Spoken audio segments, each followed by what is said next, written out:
Hey guys, Cal here, classwordisbears.com, and today we're here in Perris, California. We're at Bill Getty's place, JRC Engineering. BSA Owners Club is having a motorcycle ride, and they're going to be meeting here for lunch. So I have a lot of cool motorcycles to show. We got Triumphs, BSAs, Norton, a little bit of everything. Bill has a very vast collection, and if you guys have a couple minutes and you guys are interested in seeing some old bikes and more information on them, feel free to watch the rest of the video, and I hope you guys enjoy it.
We have Jeff Patrick. Jeff Patrick is also putting on the Stagecoach Motorcycle Rally, and we have his Triumph here. And Jeff, if you give us some information about your Triumph, maybe tell us when you restored it, what year it is, and if you got anything else you want to share. Hey Triumph fans, we got a 1962, last year of the pre-unit, TR6SS, and this features the duplex frame, the Siamese pipes, and all the other accoutrements, except for the front brake, which you may recognize from a late 60s 500, which incidentally is my favorite upgrade to a pre-unit Triumph, because you don't have to change anything. This 7-inch brake, TLS front brake from a 69 500, fits right between these forks. If you try to fit an 8-inch between these forks, it won't fit. But other than that, the grooves line up, everything?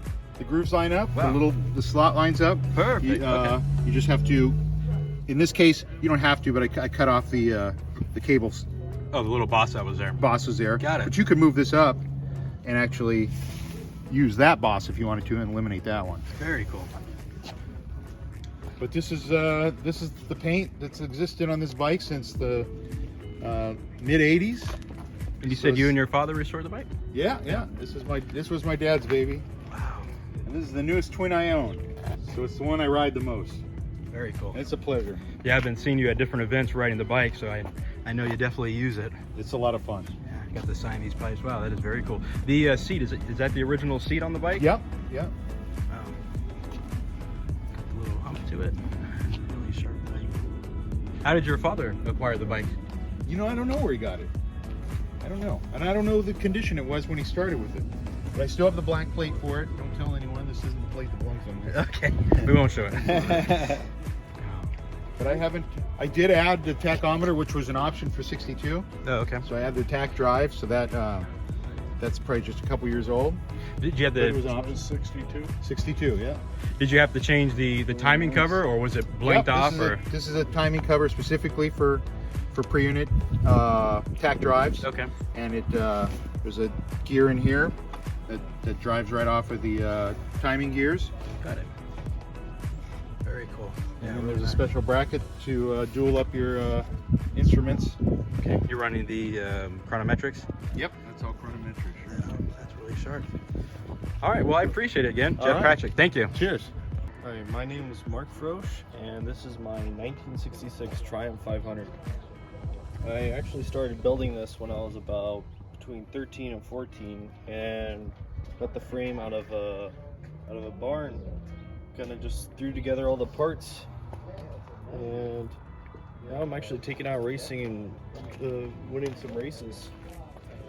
What type of racing do you do? Old school scrambles. Okay, so off-road? Yeah. Motocross? That is very cool.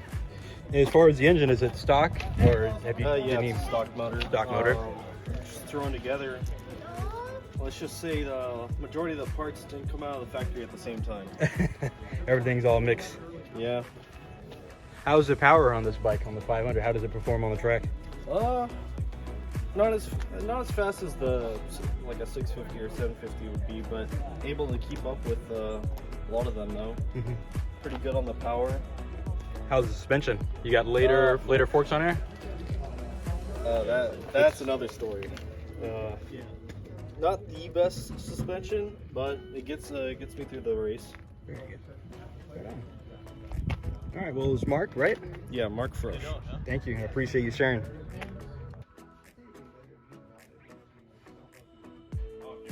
Hey guys, I am back again with Mark. Mark was telling me off camera that he's actually working on a Triumph 650, and so yeah, he's going to show us and give us a little bit more info on it. So this is a Triumph 650, and what year is it, Mark? It's a 68.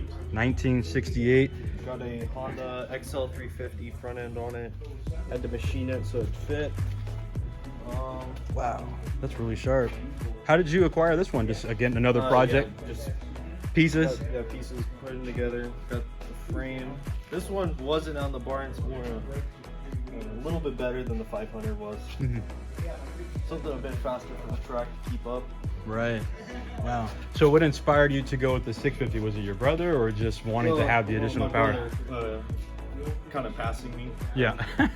Yeah, I know that feeling. Something with a bit more power to keep up with the bikes. Right.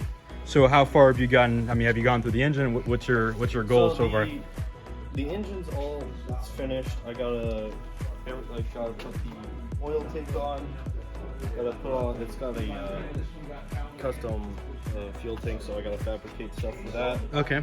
Gotta fabricate stuff for the seat. Everything on this is practically custom, so a lot of fabricating. Wow, that's really cool. Like the pipes on it.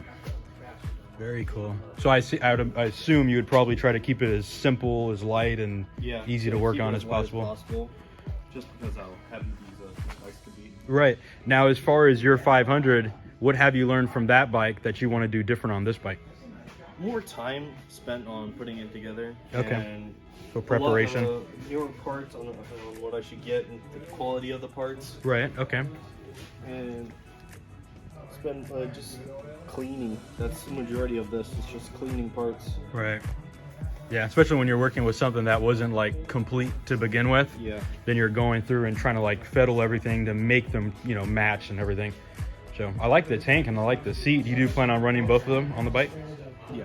Yeah, that's really sharp. Very cool. All right, well that's it. And what was the year again? 68. 1968. Triumph 650. Triumph 650. Thank you, Mark. I appreciate it.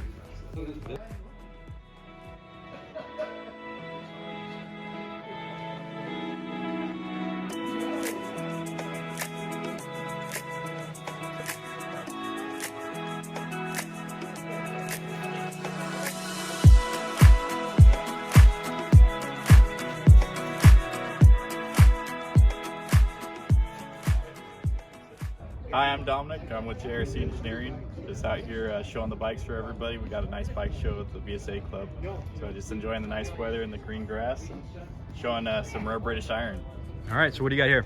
This is a original Johnson Motors Snow Go that I came across. The guy bought it from Johnson Motors, which here's the Johnson Motors truck, original factory truck. We'll show that in a little bit. And yeah, he posted it for sale. I reached out. They said they used it one time, so I pulled it off the shelf and said I got the Cub to try it out on. We're going to clean it up and bring it out to some of the shows, so we're excited to see this. I've never seen one in a complete condition like this. It's a pretty cool find. Now, is the Cub, this, the one that's shown here, is that going to be dedicated for this? Oh, I have a frame project I think I'm going to dedicate it to, because this one's a Bill Getty's bike that he uses on some of the dual sport rides with the Club. Okay. But once I bolt this on, I think it'll kind of stay in a display condition, since it's a task to move it on and off. Right on. Now, as far as I know, we've been texting, emailing back and forth about, you know, photos that we find on it. What's the earliest that you've seen the Snogo featured in an article? Early 60s, late 50s? I think it's early 60s, like 64 is the earliest. 66 is where I saw most advertisements. Got it. I have a brochure for it, which I'll send you some pictures of it. Okay. But I've never seen the tread combination with the skis together. I've seen a couple of bikes with just the treads, but yeah, pretty cool find. So as far as Google, we've seen some different versions. There's a guy that had one restored. This might be what, the second or third one that you've ever seen? Or? Yeah, I think I've seen 3 of them, or online at least. This is the first one I found in person. And what year is the Cup? This one, I think it's a Bitsa bike, so it's mostly a mid-60s Cub. Everything else is from spare parts out of Bill's old shop, and it was just grabbing any rusty old part that couldn't be sold and put it together as a running motorcycle. Right. Do you plan on restoring it, or do you want to keep everything, you know, patina and do like a patina build? What do you plan on doing? I'll clean it up and paint it just so that it doesn't go away to rust. Just want to make sure it preserves the best I can. Right on. All right, well, I appreciate that, Dominic, and in the next clip we'll talk about the truck. Yeah. You guys, we are back again with Dominic. He's going to show us his Johnson Motors truck. This is a 1965 Ford F100. All right. Yeah, this thing's been pretty cool because a lot of people have been able to preserve it through the years. Originally, this would be delivering a lot of the factory drop-offs, race bikes, the stuff. Pat Owens, the service manager for Johnson Motors, this was his truck to use around in the shop. And after the dissolving and him splitting ways, he moved on to LA Trade Tech, which this truck came with him. And there's different insignia, scribe marks. I mean, we got paint job. Allegedly was put on originally by Von Dutch. There used to be a lot of advertising. Unfortunately, it's lost some of the stuff. They used to have a big camper shell. Through the years, some people have taken things off of it and lost some of the preservation, but we saved it and try and keep it in the condition it is now. We got different stuff all over the truck, like there's paint work on the motor done by LA Trade Tech. And this is Pat Owens was teaching there, or working there? Yeah, he was one of the teachers at the trade school. So we've tried to preserve as much of this as possible. There's stickers and kind of tokens of stuff from the race history and trackside maintenance. So this truck's pretty much been all SoCal racing scene. Oh yeah, there's actually a lot of photos you can find of like the dinosaur races out in the desert where they take the bikes out and do races. You could find this photo in the background of this truck parked at the start line. Now, as far as you getting the truck, what did you have to do to make it roadworthy? I know it's probably still an ongoing project, a little here and there. Was there anything in particular? We got the truck, it was running shape. It was rescued from a yard working guy who was actually bought it, and he was starting to strip off stickers and paint work from it, and he was going to use it as his work truck. Wow. So yeah, we were able to get our hands on this and preserve it. It's been passed down to us. Hayden actually from Hello Engine was the one who found it in the state it was getting taken apart. He rescued it, and he had it for a little bit, and he called us up and asked if we were interested in taking it on. So yeah, we've been able to use this, bringing some of the bike shows out to Glen Helen, which is always popular, having the old bikes in the back of it. Right, absolutely. And if you guys are, you know, SoCal area, Hanson Dam, I've seen this truck there, what is it, about 4 or 5 years ago? Yeah. Probably, and that was when it had a camper shell on it. Yeah, that was when Jim Coles was doing it, and he had all the hot shoe equipment in the back where he'd do the hot shoe for flat tracking. Very cool. So it's been in the kind of community of British motorcycling for a long time now. Right on. Pretty happy to keep it in the state it is. No, that's really cool. That's a really rare piece of history. Can we see the inside? Yeah. Okay, I'll follow you over here.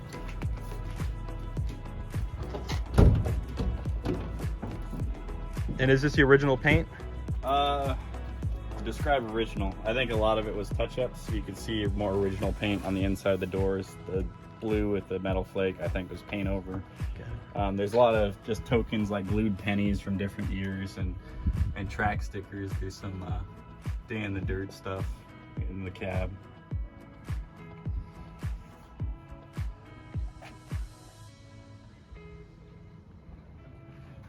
So keep it running, keep it out on the tracks, out where people can see it. That's our whole goal with this thing. Do you have any plans, future modifications, anything that you want to do, or do you want to keep it as is? Just kind of keep it in the state it is now. I think we're going to do a little bit of engine work because it's kind of low on oil pressure, but it's had a lot of miles hauling bikes back and forth, so we'll forgive it for now. Right, absolutely. And we'll take a look at the back. Got all the dirt in Very cool. All right. Is there anything else you want to show us? Anything unique about it? Any other history? Any points? Decals, stickers. Unfortunately, a lot of the decals and stickers came off of it. This side of the truck, you can see some of the stuff from Interstate Battery. The residue on the side there, it's hard to see, but it used to be covered with a lot of different advertisements, so it's unfortunate we lost a lot of that. It's the kind of state we're trying to keep it in now. Right. Alrighty. Well, I appreciate it, Dominic. Thank you for showing off the truck. Absolutely. Thank you for keeping it on the road. Everything for the bike community. All right. Alrighty, guys. We have Ken, and this is his 1961 Triumph T100. This is a desert scrambler. Use it off-road, and it's very unique in many different ways. But the magneto is really unique. I've never seen an actual Lucas magneto. This is a K2F, I'd imagine. K2F. It's the motor is originally a distributor Okay. motor, so to just adapt the pre-unit into the same hole, it was very simple. Very simple. Now, as far as timing goes, do you have any interference as far as hitting the carburetor, or is it just yeah, you do? It's very, very tight. The gear drive for the bottom of the magneto Okay. has to be positioned just in the right spot. Got so it. It minimizes the amount of movement that's required for timing. Very cool. And how did you acquire this bike? Did you build it? Did you purchase it? I purchased it. It was originally built in the mid-60s, Okay. 67. The guy wasn't exactly sure. The story changes from owner to owner. Right. As a desert race bike. And so I just had, it was partially disassembled. The magneto was out, carburetor was off, header pipes were off. And so cleaned up the magneto, retimed it, cleaned up the carburetor, changed the tires, just a little maintenance, and that's it. Otherwise, it's exactly how it was. Yeah, a little TLC. And can you tell me a little bit more about the front end? I know you were saying you did some modifications, I believe, to be able to adapt it. Well, it is a Sherriani front end, and this is a Cub, Triumph Cub front hub assembly. So making the wheel spacers and the brake stay rod spacers on each side, Right. and to keep everything tight, and then center line.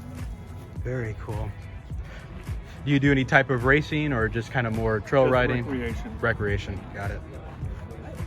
Do you know any history on the bike, if it was raced, any District 37 at all? It's supposed to be from the desert. From the desert. Race bike. That's information. Passed down? Sometimes, yeah. Yeah. Changes, or it's not with the bike. Right. You got a large sprocket on there?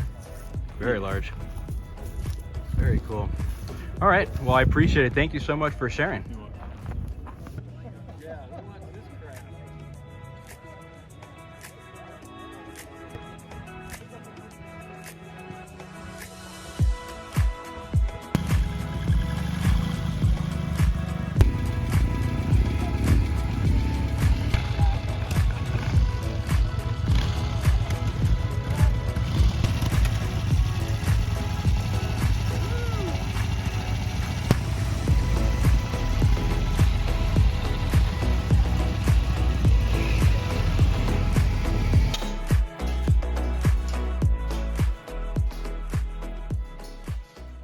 All right, you guys, that's going to wrap up today's video. Just wanted to give a really big shout out to Dominic and Bill at JRC Engineering, and also the BSA Owners Club. It was a really good turnout, a lot of bikes, great food, great times.